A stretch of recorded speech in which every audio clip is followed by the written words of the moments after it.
કેમ છો બાળ દોસ્તો? મજામાં ને? અમે છીએ વાર્તા કહેવાવાળા.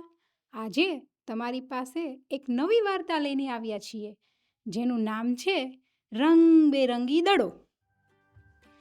એક દડો હતો. કેવો હતો?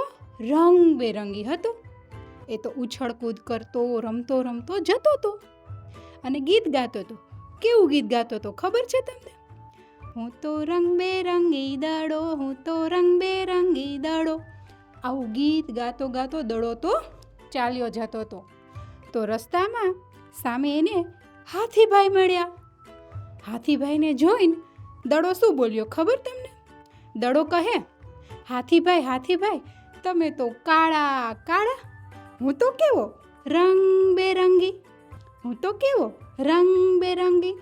હાથીભાઈ તો કશું જ બોલ્યા નહીં. એની સામે જોઈ ને જતા રહ્યા.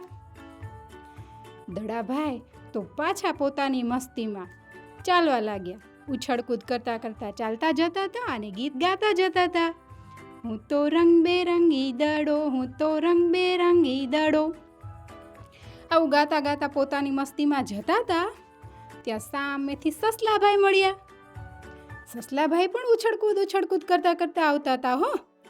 સસલાભાઈને જોઈને દડાભાઈ વળી પાછા બોલ્યા, સસલાભાઈ સસલાભાઈ, તમે કેવા ધોળા ધોળા, હું તો કેવો રંગબેરંગી, હું તો કેવો રંગબેરંગી. સસલાભાઈ પણ કશું જ બોલ્યા નહીં અને એની સામે જોઈને ચાલવા લાગ્યા. એ પણ જતા રહ્યા. દડાભાઈ તો વધારે મોજમાં આવી ગયા હો. વધારે ઉછળકૂદ કરતા દોડતા દોડતા ચાલવા લાગ્યા અને ગીત ગાવા લાગ્યા. કયું ગીત ગાતા હતા ખ્યાલ છે? યાદ આવ્યું તમને? જો શું ગાતા હતા? હું તો રંગબેરંગી દડો, હું તો રંગબેરંગી દડો. આવું ગાતો ગાતો દડો જતો હતો. ત્યાં સામેથી મરચું આવ્યું.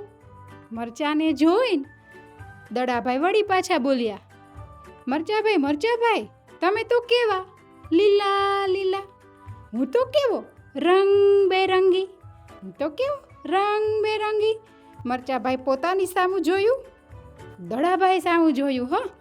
કશું જ બોલ્યા નહીં ને જતા રહ્યા. થોડાક આગળ ગયા. દડાભાઈ તો વળી પાછા પોતાની મસ્તીમાં આગળ વધ્યા. થોડાક આગળ ગયા ત્યાં સામેથી ટામેટું મળ્યું. ટામેટાને જોઈને વળી પાછા દડાભાઈ બોલ્યા. શું બોલ્યા? ટામેટાભાઈ ટામેટાભાઈ, તમે તો કેવા લાલ લાલ, હું તો કેવો રંગબેરંગી, હું તો કેવો રંગબેરંગી. ટામેટાભાઈ કશું જ બોલ્યા નહીં અને જતા રહ્યા.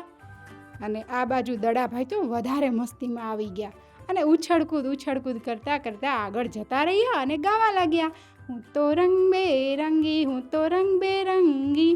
આવું ગાતો ગાતો જાતો તો ત્યાં સામેથી એને ગાજર મળ્યું.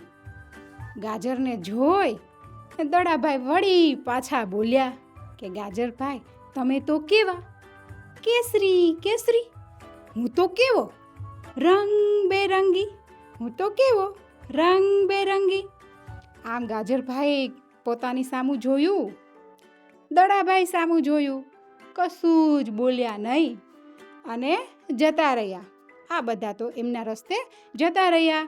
દડાભાઈ તો હવે ફૂલ મોજમાં આવી ગયા હતા હો. બધાની મજાક કરતા કરતા આગળ જતા હતા. દડાભાઈને એમ થઈ ગયું કે હું તો કેવો સરસ છું. જો વધારે ઉછળકૂદ કરવા લાગ્યા અને ગીત ગાવા લાગ્યા, રંગબેરંગી દડો, હું તો રંગબેરંગી દડો. આવું કરતા કરતા જતા હતા તો સામે એક દિવાલ હતી.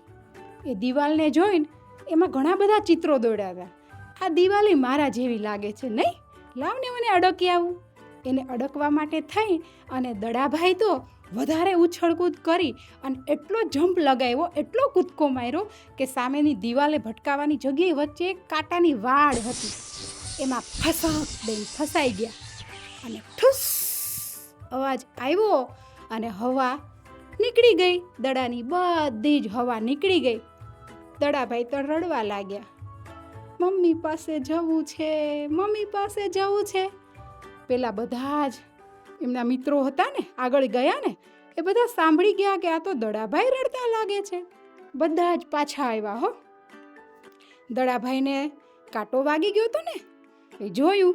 બધાએ શું કર્યું? દડાભાઈને ઉપાડ્યા, એનો કાંટો કાઢી નાખ્યો, પાછી હવા ભરી દીધી અને સાથે રમવા લાગ્યા. હવે તો દડાભાઈને એવું થયું કે ઓહો, જો હું તો ઉછળકૂદ કરતો જતો તો ફસકાઈ ગયો અને મારી બધી જ હવા નીકળી ગઈ. એટલે આવી રીતના મારે પણ આમ જવાય નહીં હો, એમ વિચારી ચાલ હવે હું મારા ઘરે જતો રહું. એમ વિચારીને દડાભાઈ એના ઘરે જતા રહ્યા. બધા જ દોસ્તો હતા એ પણ એના ઘરે જતા રહ્યા.